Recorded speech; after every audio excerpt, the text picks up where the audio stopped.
Welcome to Red, White, and Blue. From the right, I'm Gary Pauland. And from the left, I'm David Jones. Tonight we welcome Phil Trupp, a journalist and author. His newly released book is Ruthless: How Enraged Investors Reclaim Their Investments and Beat Wall Street. Sounds like something you'd like to do, David. Yeah, well, I get beat up by you every day. Well, Phil, first question. Why'd you write this book? I mean, I've looked at your background and history, and you have a varied history as a journalist, as an author, written about a lot of different subjects. Looks like your first book about investments and Wall Street and the like. Well, the thing about this book is it reveals parts of me that people don't know, frankly. And I've been a day trader since about 1979. So very quietly, under the table, while I'm adventuring and doing other things, I day trade. And when I got caught, you shouldn't have said that, Phil. Nobody's going to feel sorry for you. I don't want sympathy. Day traders. Wow. Well, hey, I don't want sympathy. I want action. I want action from the viewers, okay? I want viewers to understand what Wall Street has done here, and that's what this book is about. And it serves as not only as an entertainment, which it is, because it's kind of written in the Dashiell Hammett mystery style, but it also provides to the reader weapons to use for not only an auction rate scam, which is a bit of a complex matter, but any scam. We have all the state attorneys general, we have every regulator, we have their names, we have their numbers, we know where they live, we know where their children are. So this is a very handy book to have if you're an investor of any sort. And Phil, interesting that you one of the things you talk about in the book and in your writings is the Securities Exchange Commission, originally set up to protect the public from unscrupulous investment scams, correct? Correct. Okay. And it did a wonderful job when it was led by Mr. Kennedy. Mr. Kennedy said, if you want somebody to catch a crook, hire one. That's right. Okay. He's talking about Joe Kennedy, Gary. Right, Joe Kennedy. That's right. And ever since then, that's exactly what they've done. They've hired slick crooks. We now have Mary Shapiro there. Do I dare say she's a crook? When she walked away from the Financial Regulatory Authority with a $9 million golden parachute, this was a nonprofit, okay, $9 million golden parachute, and walked into the SEC, and then, how can I say, merged the SEC and FINRA, okay? FINRA is what? FINRA is the Financial Industry Regulatory Authority. Okay. They are the creature of the brokerage industry. They have bought them, they pay for them, they run them, they write the policy for them. The SEC is supposed to be independent of that. But in fact, Mary Shapiro moved from FINRA to the SEC, and now they're very, very close buddies. Let's go back to Phil's credibility on the subject, though, because I remember, you said you were a day trader, and yet I remember in the book you're talking to your broker, and he is talking to you about free money. Right. And he's describing for you these auction rate securities. Auction rate securities, I don't know what they are, and I'm not going to buy any right now anyway, but nevertheless, you say eventually, after a short conversation, I'm in. No, it wasn't a short conversation. It was a long conversation. It was an arduous conversation. He didn't send you the prospectus. There were no prospectuses. There were none. So you're one of these folks that just decided to buy into the free money concept, Phil. No, you're wrong. First of all, I did research the market. It's been around 20 years. It had Intel, it had GM, it had all the big institutions in it. When you first walked into the market in the beginning, you had to walk in with $250,000, so it was very exclusive. And for your $250,000 going in rate, you got a bit of extra yield. Okay, when the market started to crack, and the major accounting firms said, you know what, you're calling these auction rate securities cash equivalents. They're not cash equivalents. There are no cash equivalents, okay? Cash is cash, and cash equivalents are something else.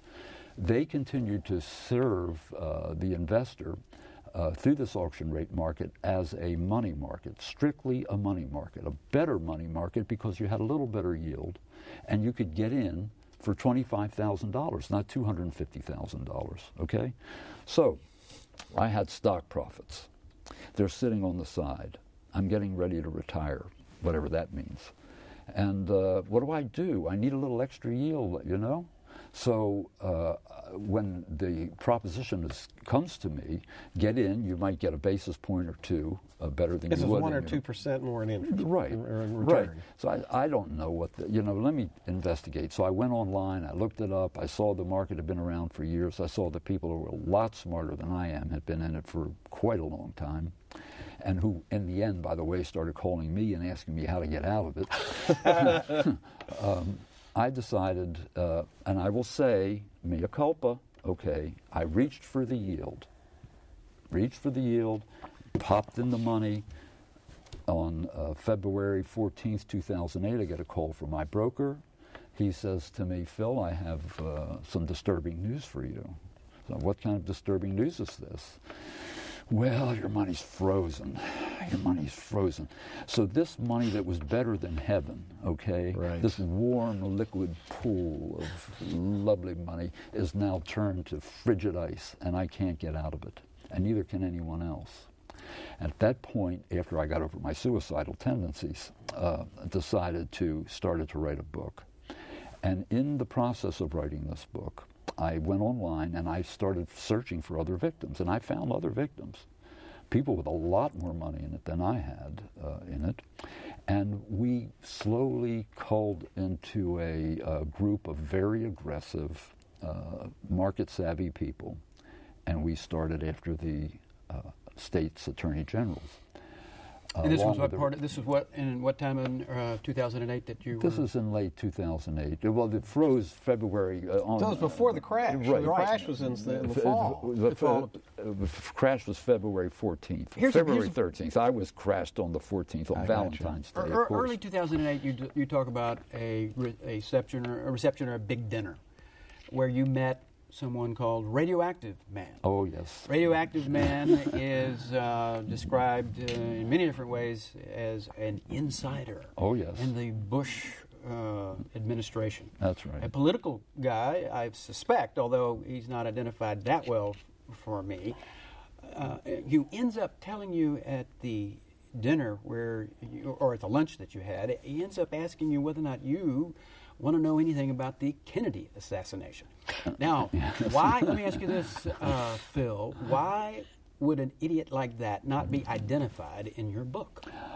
Because I went to a reception of the Hoover Institution, okay, not my cup of tea, but there I was. I'm one of these guys, as a writer, that if I see a famous face, I go for it, right?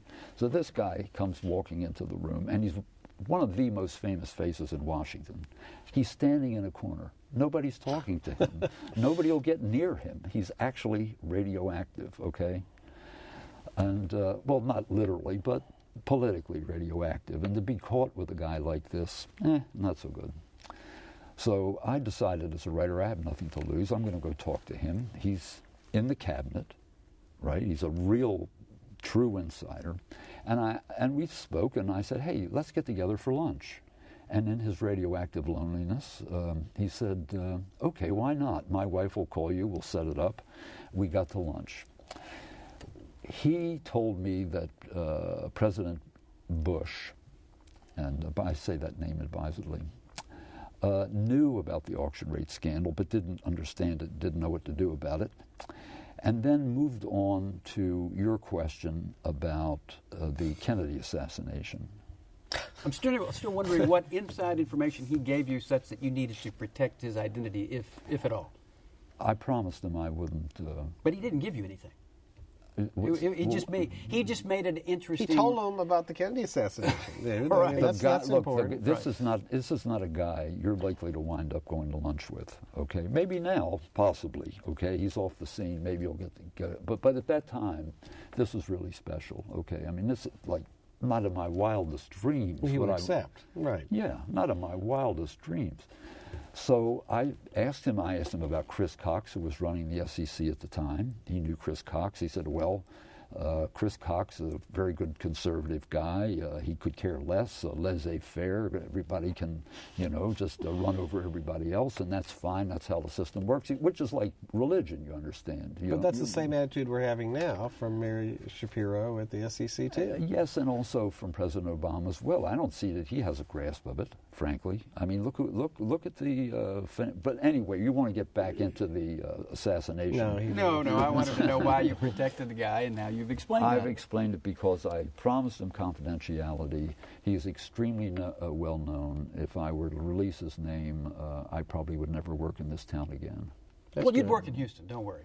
We'll Well, he keeps his word, Dave. Yeah, that's right. Okay, so we have the scam you were a victim of that you investigated and ultimately were successful in getting your money back and helping others get their money back. But in our conversations earlier, you told me this is really just the tip of the iceberg. This Absolutely. is just not what's going on. I mean, first of all, I was wondering, isn't it true if you steal people's money, you're supposed to go to jail? Right? You should. Okay, You're a lawyer. You know yes, that. so Yeah. isn't that was going on in the instance you write about in the book and is still going on? Absolute theft. Okay? Yes, it's theft. So the question I put to you attorneys, all right, though it's not my place to ask you guys questions, is how come they're not going to jail? Phil, I have a good answer for that. You may remember that when all of this was developing, and when Chris Cox, the hack from the Bush administration, was in power, the regulatory apparatus of the United States was controlled by the same people appointed by the same president who you're so dismissive of, and the regulatory oversight congressional bodies were all Republicans who, as we know, do as they're told when somebody with wealth and power asks them to do something. Except till and 2000. that includes the Justice Department, Phil. So why are you looking for anybody to go to jail under that crowd? Well, except... Why am I looking? Yeah, why would you asked expect me. that? You asked me. No, he Why- did. or you asked I asked, but he doesn't know what he's talking about because in 2006 and 2008, nothing in 2010, nothing's changed. The Democrats run the Justice Department. Who's been indicted? Nobody I can tell. What have they done to get our money back? Not much, except what you've done. So it's like I call it rearranging the chairs in the office. Where nothing really all right, changes. what you do is you bust the little guys. Just the other day, some guy who scammed $136 million from some people in Sarasota, Florida, has got 136 years in prison. Bernie Madoff, nothing but a cheap con. Okay. By comparison to what's going on as we speak right now, we're all getting ripped off right now, right? Madoff is just a con. He's 150 years in jail. So we have a selective kind of almost tabloid approach to the law here. We pick the little guy who's kind of helpless. We put him in jail for a long time. And Wall Street is sacrosanct, okay? Because we're afraid of Wall Street. There's something about Wall Street that intimidates even the brightest of politicians. And besides, the Washington-Wall Street nexus is an incestuous one. Okay? This is what we're looking at here. I persuaded Barney Frank to hold hearings, the House Financial Services Committee. We had all the criminals lined up, all of them. I mean, it was really a spectacle, kabuki theater. And everybody confessed, oh my God, we overlooked this, we overlooked that, we picked the public's pocket. It was only $136 billion. What the hell, you know? Oh, excuse me. Yeah. Blah, blah, blah. At the end of it, nothing happened. So I saw Barney later, and I asked him, I said, what happened here? We had this great theatrical event. Where are the regulations? Where is the action? He said, well, we were busy with the meltdown. Well, I happen to know that you look for who people's enemies are and trying to understand whether or not they are on one side or the other. And people like Elizabeth Warren, who Obama just appointed to this Consumer Protection Agency, and some of these other appointees have been seriously opposed by Wall Street players. So, we have to assume that there is some risk here for them with the Obama appointee. So why is that wrong? There's no risk for them. But the financial regulatory, the Dodd-Frank bill has already been snooped in pretty well by Wall Street attorneys are very good, okay? Their whole life is spent looking for loopholes. We're not supposed to have proprietary trading any longer, They're already proprietary trading. Okay, they just do it in a different way. They say to you as a depositor, or as say somebody's got a money market, you know what, we have a certain something that you can get into, not auction rate securities, since that market is pretty well dead, except for the money, the $130-some billion that we're still holding on to, thank you. But we have something else for you. Goldman Sachs is issuing a 50-year bond. Have you heard about this? I heard that. Have you heard about it? This is like a comedy routine. Have you heard about this, folks? It's a 50-year bond, but you can't call for 5 years. Okay, now what do you think is going to happen between day 1 and year 5? What do you think will happen, gentlemen? No answers? It'll default. Oh. Goldman Sachs? Goldman Sachs will default? No, the bond will default. The bond, bond will default, so that in the end you're bought into a 50-year bond. Okay, but you cannot call it for 5 years. A 50-year bond. I don't know what you guys are going to be doing. That's never heard of that. 50 years from now, I don't know what I'll. Right. So the heroes in this book. There is one who's prominently mentioned, and he's now the governor of New York, Andrew Cuomo. Well, he's going to be. Any other heroes that compete with Andrew Cuomo, and why should our estimation of him be as high as it is for you? I like Cuomo. I'm glad he's governor of New York. I wish he would clear up the business with Oppenheimer and Company. Okay, that's not finished yet. Yeah, they're one of the companies that you had targeted, and they have not done the right thing. No, they have not done anything. And you said they owe at least $1 billion? Poverty. We're expanding to Asia. We're making new hires, very expensive new hires. These guys are brilliant. Don't forget that a broker is a salesman, okay? He comes in the morning, there's a pile of pink slips on his desk, and he just sells whatever. And some of these guys are very good salesmen. And you ask them what's in, what this is all about. It's another story. But Cuomo did bust Merrill Lynch, and he busted him good, and I congratulate him for that. And he was doing it at a time that he was about to run for governor. Needed Wall Street contributions. I mean, he took some risks. He took on Goldman Sachs. I mean, so who's comparable to Andrew Cuomo in this story? Robin Carnahan, who lost her election in Missouri, my personal hero. She was who at the time? She was the state attorney general in Missouri, who raided my bank, my favorite bank, Wachovia. Okay, and you're in good hands with Wachovia. Mm-hmm. They had to actually raid the company. Wachovia was busy shredding documents when Robin Carnahan showed up. Okay, and got the goods on them, and I got my money back thanks to Robin Carnahan. But that was through pressure. We had to pressure everybody. We had to threaten them at the ballot box. We had to threaten them in every possible way. Well, who's left out there besides Oppenheimer and Company? Well, you have your state guy. You have Greg Abbott here. He hasn't done anything. Charlie McCollum down in Florida. He hasn't done anything. We had to practically light Jerry Brown's hair, what's left of it, on fire to get him moving. We recently have moved the state attorneys general in North Carolina, South Carolina, into action. Well, I want to talk a little bit about, a lot of our viewers, I'm sure our investors would like to be investors. I mean, they're worried about their retirement someday, worried about the future of Social Security, all of us are. So, after looking at your book and thinking about how Wall Street really operates, what do people do? Buy gold and stick it in their mattress? Invest this, invest the Social Security in the market. That's an answer. Old Wall Street saying, gold is I read this morning is at almost $1,400 an ounce. Gold always ends in a pool of tears. Just remember that, okay? Another thing I would say, another old Wall Street saying: bulls make money, bears make money, pigs get slaughtered. Be careful. No, you are responsible as investors. Your broker is a salesman. Your broker doesn't know what the hell he's selling you. You are responsible for knowing what's in there. You have to do your homework. When an initial public offering comes on the market, your, quote, broker will call you and say, hey, guys, I can get you in, no commission, okay, hot new company. It's like the tech bubble all over again. Mm-hmm. No, No, don't fall for that. I wrote a piece in Huffington Post about that. Wait a week, wait 2 weeks, watch it, because the day after a public offering is initiated, it initially drops. All the money has been made before. If you hear about an inside tip, the money's already been made on the inside. By the time it reaches you, the money's all gone. Okay? Martha Stewart got it.